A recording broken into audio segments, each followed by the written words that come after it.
Hello दोस्तों, आपका बहुत बहुत स्वागत है आपके अपने चैनल में जिसका नाम है डेली ज्ञान। दोस्तों, ऑडिटिंग के सिलेबस में हमने जो स्टार्ट किया था उसके अंदर 12 लेक्चर्स ऑलरेडी हो चुके थे। अब हम सीखने जा रहे हैं 13th लेक्चर, अपना लेसन नंबर 13, जो कि बहुत बहुत इंपॉर्टेंट है, जहां पर हमने आज तक चेकिंग, वाउचिंग, काफी सारे ऑडिटिंग के फ्रॉड्स एंड एरर्स, ये सारे टॉपिक्स जो है कंप्लीट कर चुके हैं। अब इस वीडियो में हम क्या सीखेंगे? इस वीडियो में हम सीखेंगे वेरिफिकेशन। दोस्तों, वेरिफिकेशन का पार्ट ये वीडियो से स्टार्ट हो रहा है। वेरिफिकेशन में पहले तो हम सीखेंगे इन डेफिनेशन, इंट्रोडक्शन, मीनिंग उसके पढ़ेंगे, वो इसके बाद सीखेंगे objectives of verification. Verification auditing में क्यों जरूरी है, क्या जरूरत है वेरिफिकेशन की। जिस तरह से हमने देखा वाउचिंग के अंदर क्या क्या टॉपिक्स होते हैं, वाउचिंग में किस तरह से ऑडिटर्स के रोल्स होते हैं, सारी चीजों में क्या किस तरह से होते हैं। अब सीखेंगे हम वेरिफिकेशन में क्या होता है, वेरिफिकेशन क्यों किया जाता है, वेरिफिकेशन में ऑडिटर को क्या रोल फॉलो करना पड़ता है, एंड सबसे मेन चीज आपको नेक्स्ट वीडियो में ये भी पता चलेगा कि वेरिफिकेशन एंड वाउचिंग, इसके अंदर फर्क क्या है, what is the difference between verification and vouching. दोस्तों, आपको ये टर्म जो है वो उसके रिस्पॉन्सिबिलिटीज और जो उसके मतलब जो हम काम करते हैं उसके अंदर, उसके हिसाब से आपको सिमिलर लगेंगे, लेकिन वेरिफिकेशन अलग है, वाचिंग अलग है। ऑडिटर को ये बात बहुत इंपॉर्टेंट होती है, ये याद में रखना कि वेरिफिकेशन क्या होता है और वाचिंग क्या होता है।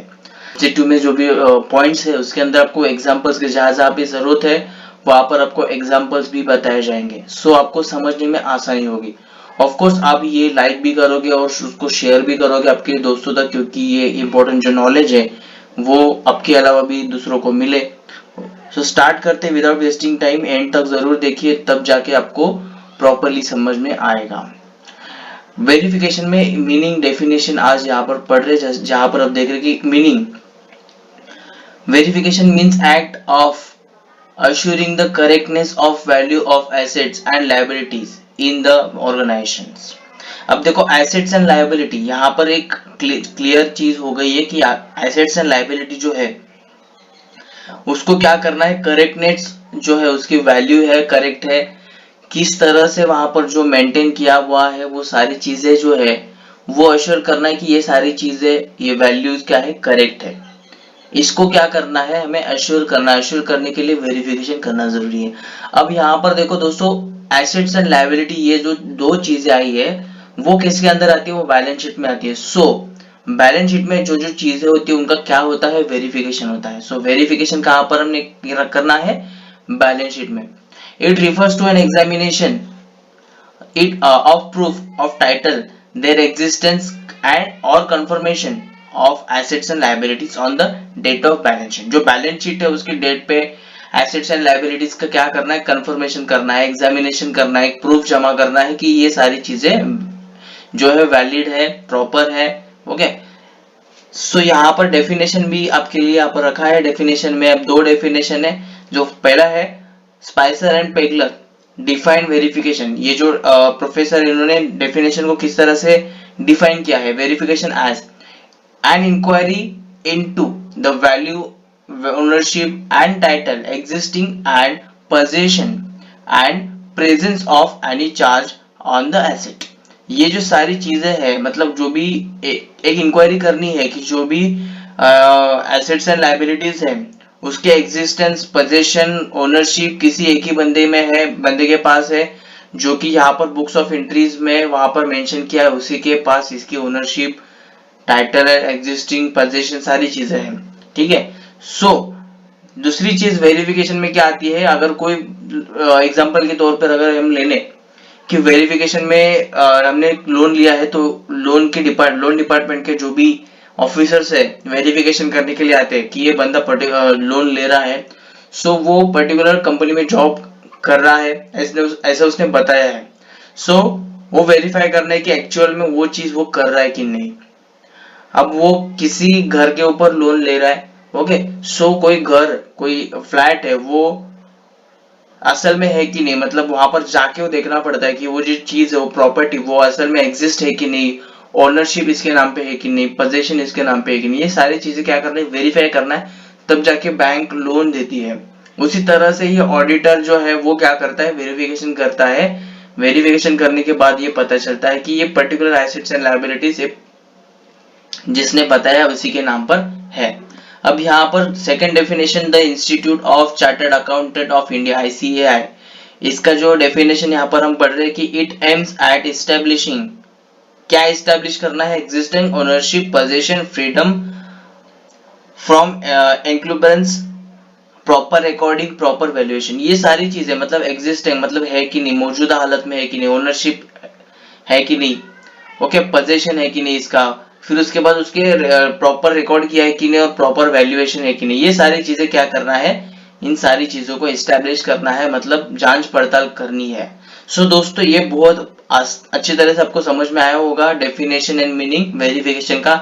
तो दोस्तों ये जो मीनिंग है, डेफिनेशन है, जो भी इंट्रोडक्शन में जो चीज बताई जाती है वो क्या होता है, आगे अगले टॉपिक का बेस होता है। सो अगर आपको ये समझ में आया नहीं होगा तो फिर से एक बार रिवाइज कीजिए, वीडियो को पीछे लेकर एक बार वापस देख लीजिए कि मीनिंग एंड डेफिनेशन क्या होता है। आई होप कि आपको समझ में आया होगा। तो आगे बढ़ते हैं उसके ऑब्जेक्टिव्स की तरफ। अभी ये मीनिंग और डेफिनेशन देखा, अब बढ़ते हैं ऑब्जेक्टिव्स ऑफ वेरिफिकेशन। ओके दोस्तों, ऑब्जेक्टिव्स क्या होते हैं, मतलब कोई भी चीज है उसके पीछे उसके करने के पीछे का मकसद क्या होता है, एम क्या होता है, क्यों वो चीज करनी चाहिए, इसी को बोलते हैं ऑब्जेक्टिव्स ऑफ वेरिफिकेशन। ये जो चीजें जो है, इतने सारे क्वेश्चन हमने पूछे कि इसके पीछे का मकसद क्या है, क्यों करनी चाहिए, एम क्या है। ओके सो इन सारे सवालों के जवाब आपको यहाँ पर ऑब्जेक्टिव्स ऑफ वेरिफिकेशन इस के आंसर में आपको मिल जाएंगे। सो वन बाय वन हम लेते हैं कि to show the correct value of assets and liability. पहला है ऑब्जेक्टिव्स ऑफ वेरिफिकेशन, वेरिफिकेशन क्यों करना चाहिए, so to show the correct value of assets and liability, assets and liability की करेक्ट वैल्यू शो करने के लिए यहाँ पे वेरिफिकेशन किया जाता है। नेक्स्ट क्या है, to know whether balance sheet exhibits a true and fair view of states of affairs of the business. जो बैलेंस शीट है, बैलेंस शीट के अंदर जो जो चीजें यहाँ पर बताइए, ट्रू एंड फेयर व्यू, जो भी जितने भी स्टेटमेंट यहाँ पर लिखे हुए हैं, ये जो सारे हैं बिजनेस के अफेयर्स, ये ट्रू एंड फेयर है, इसकी हमें क्या करनी है, जांच पड़ताल करनी है। To find out ownership position title of assets appearing in the balance sheet. So यहाँ पर हमने डेफिनेशन में जिस तरह से पढ़ा कि ये जो चीजें 5-6 चीजें जो हमें चेक करनी है वो इसी तरह से है कि ओनरशिप है, पोजीशन है, टाइटल ऑफ एसेट है, ये जो सारी चीजें वो फाइंड आउट करनी है कि किस बैलेंस शीट में यहाँ पर दिया तो है, लेकिन अगर for example land and building इसका अगर दिया है, सो उसके ownership, position, title of asset, ये सारी चीजें जो है प्रॉपरली बैलेंस शीट में मेंशन है कि नहीं है। ओके वेरीफाई तो हो गई, लेकिन मेंशन है कि नहीं है, अगर मेंशन है तो उसको चेक करना है। ठीक है, अगला क्या है, to find out whether assets are existing. अभी यहाँ पर जैसे कि मैंने बैंक लोन का एग्जांपल आपको बताया था, अगर मैं गिरवी रख रहा हूँ कोई घर, ओके, घर के ऊपर मैं लोन ले रहा हूँ, सो वो बैंक जो वेरीफाई करेगी वो घर जो है एक्चुअल में है कि नहीं एग्जिस्ट, वो वेरीफाई करेगी। सो उसी तरह से अगर ऑडिटर ने यहाँ पर देखा है कि ये plant and machinery, land and building है, मोटर कार है, ये सारे बैलेंस शीट के क्या है, एसेट्स है, बैलेंस शीट में जो चीज एसेट साइड में दिखाई जाती है वो है। अब ये सारे जो एसेट्स है जो यहाँ पर स्टेटमेंट ऑफ अकाउंट्स में दिखाए हैं, वो एक्चुअल में एग्जिस्ट है कि नहीं, मौजूदा हालत में है कि नहीं, वो क्या करना है, वेरीफाई करना है, वो चेक करना है, वो फाइंड आउट करना है। Okay so assets and liabilities का एग्जिस्टिंग फाइंड आउट करने के लिए वेरिफिकेशन किया जाता है। आगे कुछ पॉइंट्स है जो कि इस तरह से है, to detect frauds and errors if any while recording assets in the books of concern. Detect मतलब क्या, फ्रॉड्स और एरर डिटेक्ट करना है, कहीं पर भी फ्रॉड हो जाते हैं, कभी कभी एरर्स हो जाते हैं। ओके लैंड एंड बिल्डिंग है, प्लांट एंड मशीनरी या फिर एडवांसेस। अभी एडवांसेस में देखो दोस्तों दो चीज आती है, यहाँ पर एक एरर होने के चांसेस होते हैं, एडवांस लिया है या फिर दिया है। अगर एडवांस किसी से लिया है तो वो क्या है, हमारे लिए लायबिलिटी है, बिकॉज हमें फ्यूचर में वो रिटर्न करनी है, प्रिंसिपल प्लस उसके ऊपर इंटरेस्ट होता है वो भी पे करना है। लेकिन अगर हमने किसी को एडवांस दिया हुआ है, किसी पर्टिकुलर हमने ऑर्डर का एडवांस दिया हुआ है, सो वो हमारे लिए क्या है, एसेट्स है।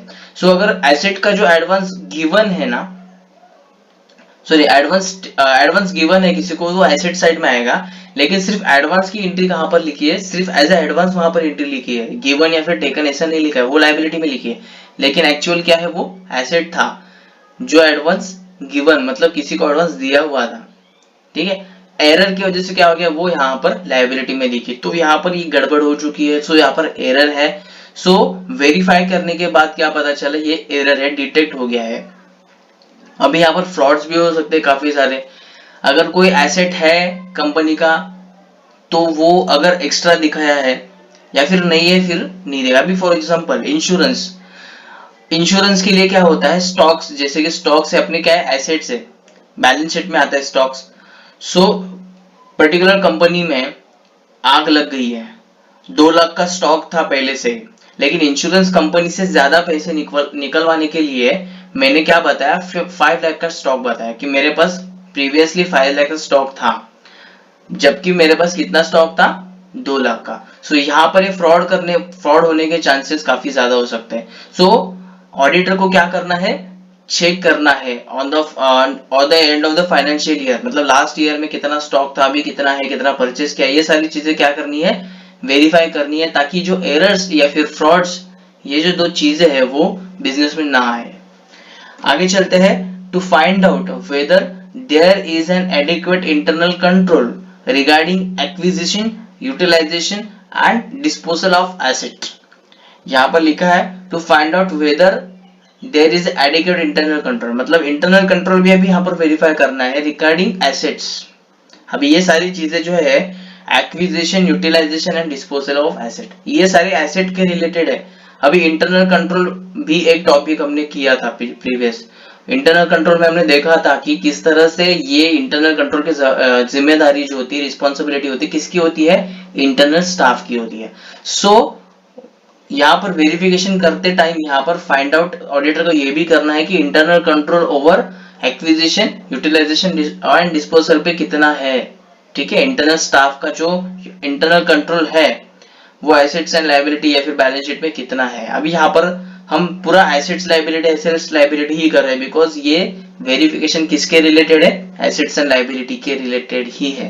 ओके, सो नेक्स्ट पॉइंट पढ़ते हैं, to verify the arithmetic accuracy of the accounts.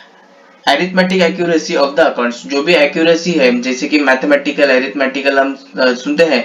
सो यहाँ पर वैल्यूएशन के लिए अगर कोई गड़बड़ी ना हो तो ये वेरीफाई करना बहुत जरूरी है। नेक्स्ट पॉइंट क्या कहता है, to ensure that the assets have been properly recorded, जो एसेट्स है प्रॉपर्ली रिकॉर्ड किया है कि नहीं। ओके, एसेट्स की जगह पे और लायबिलिटी की जगह पे जो है रिकॉर्ड प्रॉपर्ली की है कि नहीं है, वो यहाँ पर चेक करना है, इंश्योर करना है, इसको वेरिफिकेशन बोलते हैं। सो इस तरह से ये क्या आते हैं, वेरिफिकेशन के ऑब्जेक्टिव। तो ये जो सारी चीजें हमने 8 पॉइंट्स हमने पढ़े, वो क्या थे कि एग्जैक्टली हमें क्यों करना चाहिए वेरिफिकेशन, क्या जरूरत है वेरिफिकेशन की, ठीक है, मकसद क्या है और वेरिफिकेशन का, ठीक है। तो इस तरह से ये सारी जो चीजें हैं वो यहाँ पर हमें आज लर्न किए हमने। सो आपने लर्न किया है, आप दोस्तों तक भी शेयर कीजिए, आपके दिमाग में भी रखिए, और इस चैनल के जरिए आपको और भी ग्रोथ होने का चांसेस है, बिकॉज काफी सारा नॉलेज इस चैनल के जरिए आपको मिलेगा। वर्ड, एक्सेल, पावर पॉइंट भी है, काफी सारे टेक्निकल नॉलेज भी है, और आपकी कॉलेज के सिलेबस भी इस चैनल के जरिए आपको रखे हैं। उसके अलावा स्टोरीज, कुछ मोटिवेशनल और इंस्पिरेशनल कुछ स्टोरीज भी आपके लिए यहाँ पर रखे हैं। सो सारे जो वीडियोस है जहां जहां पर आपको हेल्पफुल लगते हैं वो जरूर देखिए और शेयर कीजिए, सब्सक्राइब जरूर कीजिए, बिकॉज सब्सक्राइब अगर नहीं किया है, सो वो आपको सब्सक्राइब अगर करेंगे तो क्या होगा, आपको जो वीडियोस आते रहेंगे उसकी नोटिफिकेशन आती रहेगी बेल आइकन दबाने के बाद। ओके, सो वीडियो को एंड तक देखने के लिए thank you so much. Have a great day, have a successful day, thank you.